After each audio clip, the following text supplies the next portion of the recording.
नमस्कार दोस्तों, आपका स्वागत है मेरे YouTube channel catch the match में। आज अपन बात करेंगे इंडिया की वीकनेस और स्ट्रेंथ के संबंध में। तो आज अपन बात करते हैं कि इंडिया जो है फाइनल में जो 9 तारीख को खेलेगी उसकी क्या स्ट्रेंथ है और क्या वीकनेस है। तो आपको यदि मेरा चैनल पसंद आता है तो इसको लाइक करें, शेयर करें और सब्सक्राइब ज़रूर करें। मेरा कंटेंट पसंद आए तो प्लीज़ इसको अप्रिशिएट ज़रूर करें मेरे दोस्तों। तो आज अपन बात करते हैं सबसे पहले कि इंडिया अगर 9 तारीख को न्यूजीलैंड के विरुद्ध टॉस जीतता है तो सबसे पहले उसको बैटिंग लेना चाहिए। और बैटिंग लेने के बाद सबसे पहले अपन बात करें कि ये जो टीम है 11 की, वो मेरे ख्याल से सेम टीम रहेगी जो सेमीफाइनल में इंडिया जीती थी। मतलब वही 4 स्पिनर के साथ इंडिया जाएगी, क्योंकि इंडिया को एक एडवांटेज है हार्दिक पांड्या के रूप में, फास्ट बॉलिंग के रूप में। तो इसलिए मुझे लगता है कि वो 4 स्पिनर जो उनके सेमीफाइनल में खेले थे वही टीम, सेम टीम वो फाइनल में इंडिया न्यूजीलैंड के विरुद्ध खेलेगी। तो इंडिया अगर टॉस जीते तो सबसे पहले बैटिंग लेंगे। वैसे किस्मत ख़राब चल रही, 13 टॉस कंटिन्यू वो हार चुके हैं रोहित शर्मा। तो अब देखते हैं कल क्या मतलब 9 तारीख को जो मैच है उसमें क्या पोजीशन रहती है। तो ओवरऑल अगर अपन बात करें तो टॉस पे जीते आ रहे इंडिया वहाँ पे डोमिनेट कर रही है। अभी तक जितने भी मैच हुए हैं चारों के अंदर इंडिया ने डोमिनेट किया, चाहे वो पहले बैटिंग करे चाहे बॉलिंग करे। 2 ही केस में इंडिया ने डोमिनेशन दिखाई है और इंडिया जीती है। तो वैसे ज़्यादा टॉस का तो फ़र्क नहीं पड़ेगा, लेकिन फिर भी ओवरऑल अगर इंडिया टॉस जीतती है तो पहले बैटिंग करे। तो अगर बैटिंग करती इंडिया कि चाहे वो पहले बैटिंग करे या बाद में करे, उस पोजीशन से भी बताता हूँ कि रोहित शर्मा अगर शुरू के 10 ओवर में शुभमन गिल के साथ टिक गए तो आप मान के चलिए इंडिया डोमिनेट करेगी पूरे मैच के अंदर। शुरू के 10 ओवर में इंडिया ने 60+ स्कोर बना दिया तो ये मान के चलिए कि ये मैच इंडिया की गिरफ्त में आ जाएगा। शुभमन गिल साथ में उनका साथ देंगे और दोनों ही बहुत बढ़िया प्लेयर हैं। रोहित शर्मा तो उनका इंटेंट ही ऐसा रहता है कि वो खुद के लिए नहीं खेलते हैं, सेल्फिश इनिंग कभी नहीं खेली उन्होंने, सेल्फलेस इनिंग खेलते हैं और बहुत बढ़िया बैटिंग करते हैं। वो इंटेंट के साथ खेलते हैं। स्ट्राइक को रोटेट करना तो है ही है, लेकिन वो स्ट्राइक जो है 100 से ऊपर के स्ट्राइक रेट पे खेलने की कोशिश करते हैं। तो बहुत बढ़िया बैटिंग करते हैं। अगर वो थोड़ा सा टिक गए 10 ओवर तक तो बहुत अच्छा स्कोर इंडिया खड़ा कर सकती है। ओवरऑल दुबई के इंटरनेशनल स्टेडियम में जो ये मैच होगा, इस मैच की अगर अपन बात करें तो यहाँ पे जो स्कोर है वो अगर दोनों में से कोई सी भी टीम 280 के ऊपर प्लस कर गई तो उसके बहुत चांसेस है ये मैच जीतने के। तो इंडिया की बात करें अपन तो इंडिया के रोहित शर्मा, उन पे थोड़ा सा ड्यू है कि वो अच्छा प्रदर्शन करें फाइनल के लिए। और नॉकआउट दौर में आप देखिए कि रोहित शर्मा और विराट कोहली दोनों ही परफॉर्म करते हैं। लास्ट ईयर जो T20 वर्ल्ड कप हुआ उसमें भी आप देखिए सेमीफाइनल में रोहित शर्मा ने कितनी अच्छी बैटिंग की थी, फाइनल के अंदर विराट कोहली ने बहुत अच्छी बैटिंग की थी। या लास्ट ईयर जो इंडिया में वर्ल्ड कप हुआ था वनडे का, उसमें रोहित शर्मा ने ओपन से जो इनिंग्स स्टार्ट दिया था, आप देखिए पूरे थ्रू आउट टूर्नामेंट में। तो ऐसे ही इनिंग की उम्मीद इंडिया को रोहित शर्मा से फाइनल के इसमें होगी। शुभमन गिल भी बहुत बढ़िया खेल रहे हैं, वो भी अगर साथ दे दिए तो एक अच्छा स्कोर इंडिया खड़ा कर देगी। इसके बाद आते हैं विराट कोहली। विराट कोहली ने तो अपने प्रदर्शन से सबको प्रभावित किया ही है। चेस मास्टर के नाम से विराट कोहली को जाना जाता है। वो चेस मास्टर ऐसे ही नहीं है, उन्होंने 51 जो टोटल सेंचुरी मारी है वनडे के अंदर, उसमें चेस करते समय 28 सेंचुरियाँ हैं उनकी अप्रॉक्स चेस करते हुए। तो आप सोचिए कि कितने स्ट्रॉन्ग बैट्समैन, 8000 से ऊपर रन उनके सिर्फ चेस में है।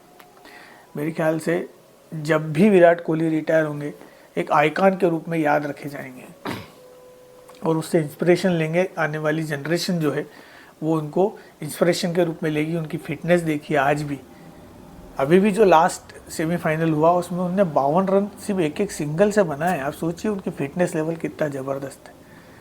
तो जो यंगस्टर आ रहे हैं वो विराट कोहली को ज़रूर कॉपी कर रहे हैं और करना भी चाहिए। उनकी जो फिटनेस लेवल है अच्छे लोगों की यंग एज में नहीं है, तो बहुत बड़ी बात है। तो विराट कोहली ने तो प्रूव करा ही है अभी कि वो किस लेवल के खिलाड़ी हैं। वो ग्लोबल आइकॉन के रूप में आज के समय में जाने जाते हैं। तो विराट कोहली तो खेल ही है, खेल भी रहे। रोहित शर्मा ने अगर अच्छा ओपनिंग दे दिया शुभमन गिल बढ़िया खेलने फॉर्म में है, वो उन्होंने भी साथ दे दिया तो अच्छा स्कोर इंडिया खड़ा करने में सक्षम होगी। और उसको आगे बढ़ाने में जो एंकरिंग का रोल अदा करते हैं वो है विराट कोहली। तो विराट कोहली फाइनल में भी उनसे उम्मीद है, जैसे सेमीफाइनल में उन्होंने इनिंग खेली या पाकिस्तान के विरुद्ध जो उन्होंने 100 मारी थी, तो वही उम्मीद उनसे भी रहती है कि इंडिया उसमें भी अच्छा विराट कोहली प्रदर्शन करेंगे। अब अपन बात करें उसके बाद आते हैं श्रेयस अय्यर। श्रेयस अय्यर बहुत अंडररेटेड जो है खिलाड़ी है। क्यों? वो प्लेयर एक ऐसे प्लेयर है जो हर बार अच्छा परफॉर्म कर रहे हैं। उनकी चाहे आप फील्डिंग देख लो, जो सेमीफाइनल हुआ उसमें जो उन्होंने रनआउट किया है एलेक्स कैरी को, वहाँ से मैच बहुत कुछ इंडिया के फेवर में आया। और फिर उन्होंने बैटिंग भी की है, 46 रन की इनिंग खेली थी उन्होंने, क्रूशल टाइम पे विराट कोहली का साथ दिया था। तो ओवरऑल श्रेयस अय्यर भी अच्छे फॉर्म में चल रहे हैं, बहुत अच्छी बैटिंग कर रहे हैं, वो इंटेंट के साथ खेल रहे हैं और पूरा वनडे को प्रॉपर तरीके से इनिंग को पेश कर रहे हैं, जो विराट कोहली उनके साथ में लेके आगे बढ़ रहे हैं। विराट कोहली के वजह से अच्छा खेलते हैं, उसके अलावा श्रेयस अय्यर हो गए, ये भी बहुत अच्छी बैटिंग कर रहे हैं। इसके बाद आते हैं अक्षर पटेल। उनको ये रोल दिया गया है कि वो पेस जो है, जो इंटेंट है उसको स्लो नहीं होने देते, वो भी ऐसे ही लेके चलते हैं, भले से वो आउट हो जाए लेकिन वो अपना रोल पूरा अदा करके जाते हैं। अभी भी देखिए लास्ट सेमीफाइनल में भी उन्होंने 28-30 रन की जो पारी खेली, बहुत बढ़िया पारी खेली, छोटी इनिंग थी लेकिन विराट कोहली के साथ उन्होंने इंटेंट के साथ बैटिंग की है। जब फिर अब सपोज ये आउट हो जाते तो फिर आते केएल राहुल, वो भी एक बहुत अच्छी एंकरिंग का पूरा आखिरी तक मैच को लेके चलते हैं। तो छठे नंबर पे जब वो खेलने आते हैं तो आप ये देखिए कि सबसे बड़ी बात उनके जो स्किल है, वो अगर आपको 4 का एवरेज के हिसाब से रन बनाने वैसा खेल लेंगे, 6 के पर ओवर के हिसाब से बनाना वैसा खेल लेंगे, 10 का पर ओवर रन चाहिए तो वैसा भी खेल लेंगे। उन्होंने अपने आप को ढाला है, ओपनिंग से लेके 3rd नंबर से लेके तो 6 नंबर पे उन्होंने अपने आप को प्रूव किया है कि वो इस जो पोजीशन है उसको सिद्ध कर रहे हैं कि हाँ भाई मैं इस लायक हूँ कि मैं इसमें ऐसा प्रदर्शन कर सकता हूँ। तो उनको वो रोल दिया गया है कि 6 नंबर पे आके जैसी रिक्वायरमेंट है उसके अनुसार वो खेलें, और वो खेलते भी हैं। सेमीफाइनल में भी उन्होंने दिखाया कितना बढ़िया उन्होंने पूरा आखिरी में फिनिश किया है मैच को, आखिरी में छक्का मार के मैक्सवेल को, तो बहुत बढ़िया बैटिंग करते हैं। फिर इसके बाद आते हैं हार्दिक पांड्या। हार्दिक पांड्या के तो क्या कहने, वो पूरी टीम के अंदर एक ब्रिज का रोल अदा कर रहे हैं, बहुत शानदार बैटिंग और बॉलिंग दो ही करते हैं। एक प्रॉपर जब बॉल डालते हैं तो ऐसा लगता है पूरा प्रॉपर बॉलर है, और जब बैटिंग करने आते हैं पूरे कंधों पे रिस्पॉन्सिबिलिटी लेके वो प्रूव करते हैं कि हाँ नहीं मैं पूरा बैट्समैन भी हूँ। तो हार्दिक पांड्या ने जैसे अभी सेमीफाइनल में भी जो छक्के मारे हैं, वो क्लीन हिट मारी उन्होंने, एक नो लुक शॉट भी उसमें छक्के में मारा था उन्होंने। तो बहुत अच्छा मैच की अवेयरनेस के अनुसार पूरा प्रोफेशनल रूप से खेलते हैं। अब ये भी इनका भी योगदान का बहुत अहम रहेगा, चाहे वो बॉलिंग हो चाहे बैटिंग हो। इसके अलावा फिर आते हैं अजय जडेजा। जडेजा जो कि 8वें नंबर पे खेलने आते हैं, तो आप सोचिए जडेजा भी प्रॉपर ऑलराउंडर है, प्रॉपर वो बॉलिंग भी कर लेते हैं और बैटिंग भी कर लेते हैं, तो वो भी एक प्रॉपर ऑलराउंडर के रूप में खेलते हैं। तो शानदार अपने पास शुरू के जो 8 बैट्समैन बहुत अच्छे तरीके से पूरी इनिंग को बिल्ड करते हैं, और मैच को कहीं भी फंसा हो उस अकॉर्डिंग मैच के अनुसार, उस प्लान के अनुसार इंडिया खेलती है, और अभी तक खेलते आई है। और ये प्रूव किया उन्होंने पिछले जो 4 मैच हुए हैं, 3 ग्रुप स्टेज के और सेमीफाइनल, उसमें ये प्रूव किया है कि इंडिया सिचुएशन के हिसाब से खेलती है। लोग बहुत बोलते हैं कि भैया ये उनको अनड्यू एडवांटेज है कि वो एक ही जगह खेल रही है और उनको बेनिफिट मिल रहा है, ऐसा वैसा, पर ऐसा नहीं है। जितने भी मैच हुए उन्होंने डिफरेंस पिच पे खेले हैं, तो उससे क्या फ़र्क पड़ता है। इंडिया कहीं भी जाती, इवन वो लाहौर में जाके भी खेलती ना पाकिस्तान के अंदर, तो वो 400 रन मारती और आराम से किसी की भी टीम को हरा सकती है। ऐसी बैटिंग लाइन वो इंडिया की है, किसी को समझाने की या बोलने की ज़रूरत नहीं है। प्रूव किया हुआ है इंडिया ने कि उस डेप्थ की बैटिंग इंडिया के पास है और वो खेल सकती है।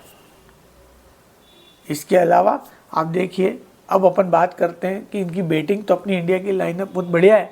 शुरू में बस अगर थोड़ा सा रोहित शर्मा शुभमन गिल के साथ अटैच हो गए और 10 ओवर तक खेल लिए, तो चाहे उनको चेस करना रहे या ओपनिंग करे, इंडिया फेवर हो जाएगा, जीतने के सबसे फेवरेट टीम के रूप में उभर के आएगी। इसी प्रकार से अपन बात करें कि बॉलिंग की डिपार्टमेंट की बात करें तो इंडिया प्रॉपर 4 स्पिनर के रूप में उतरेगा, जो मुझे लगता है कि सेम टीम रहेगी जो सेमीफाइनल में थी। तो इंडिया जो है सेमीफाइनल में अपने जो 4 स्पिनर खिलाए थे वो कोई सेम यहाँ पे भी खिलाएगी, चाहे वो कुलदीप यादव हो, चाहे वरुण चक्रवर्ती हो, चाहे अक्षर पटेल हो या रविंद्र जडेजा हो। और 2 फास्ट बॉलर जो उनके रहेंगे उसमें एक मोहम्मद शामी और दूसरे अपने रहेंगे हार्दिक पांड्या। हार्दिक पांड्या भी शुरू में विकेट लेके मैच का मोमेंटम इंडिया की तरफ करते हैं। आप देखिए न्यूजीलैंड के विरुद्ध भी उन्होंने 1 विकेट लिया रचित रविंद्र का, जो कि अभी बहुत अच्छी बैटिंग कर रहे हैं।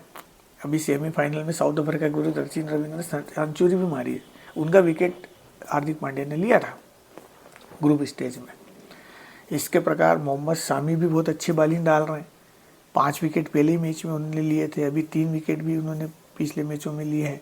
तो बहुत अच्छी बॉलिंग कर रहे हैं। इंडिया की जो बॉलिंग है वो टॉप क्लास है। अभी तक तो जो जितने भी मैच हुए सबसे बढ़िया बॉलिंग इंडिया की ही नज़र आई है, चाहे वो किसी से भी मैच हो इंडिया का। इसके अलावा स्पिन में तो इंडिया की अभी तक कोई तोड़ किसी भी टीम को नहीं मिली। दुबई के अंतर्गत जो इंटरनेशनल स्टेडियम है उसमें जितने भी स्कोर हुए हैं या जितने भी रन बने हैं उसमें इंडिया ने स्पिन के बदौलत उन रनों को कर्टेल किया, रोका है, बढ़ने नहीं दिया है।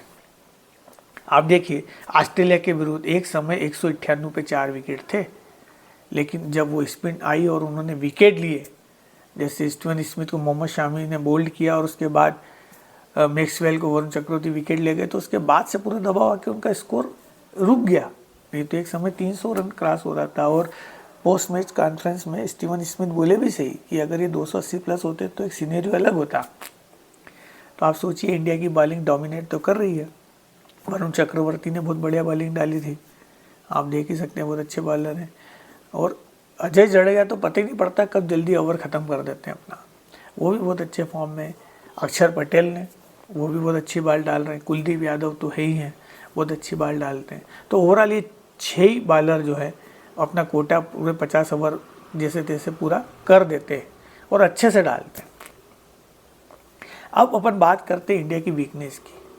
इंडिया की वीकनेस ये है कि अगर न्यूजीलैंड ने शुरू के 3 विकेट इंडिया के गिरा दिए, 2 से 3 विकेट, जो कि बहुत बार हुआ है पिछले मैचों में भी। लास्ट टाइम जब चैंपियंस ट्रॉफी हुई थी पाकिस्तान के विरुद्ध इंडिया की, उसमें शुरू के 3 विकेट गिर गए थे। मोहम्मद आमिर ने विकेट लिए थे, आपको याद होगा। उसके बाद इंडिया दबाव में आ गई थी और इंडिया चेस नहीं कर पाई थी। उसमें हार्दिक पांड्या ने बहुत अच्छी बैटिंग भी की थी, लेकिन ओवरऑल उतना बड़ा रन चेस नहीं हो पाया था। तो इंडिया की जो कमजोरी है वो यही है कि शुरू के 2-3 विकेट गिर गए तो न्यूजीलैंड थोड़ी पकड़ बना सकती है, अदरवाइज दिक्कत ही जाएगी इंडिया के विरुद्ध उसको रोकने में।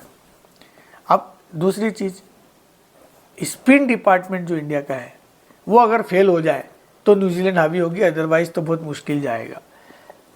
अभी तक के जो 4 मैच दुबई में हुए हैं उसमें स्पिन डिपार्टमेंट जो इंडिया का है उन्होंने डोमिनेट किया है मैच में।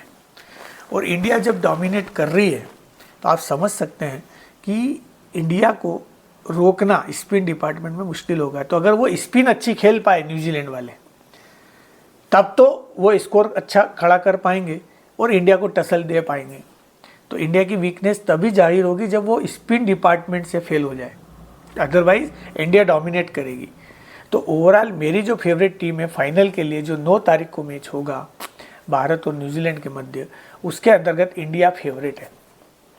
और वो ऐसी फेवरेट नहीं, वो प्रूव किया उन्होंने। अभी तक ग्रुप स्टेज के जो 3 मैच हुए हैं और जो सेमीफाइनल हुआ है उसमें बहुत अच्छा परफॉर्मेंस इंडिया ने दिया है।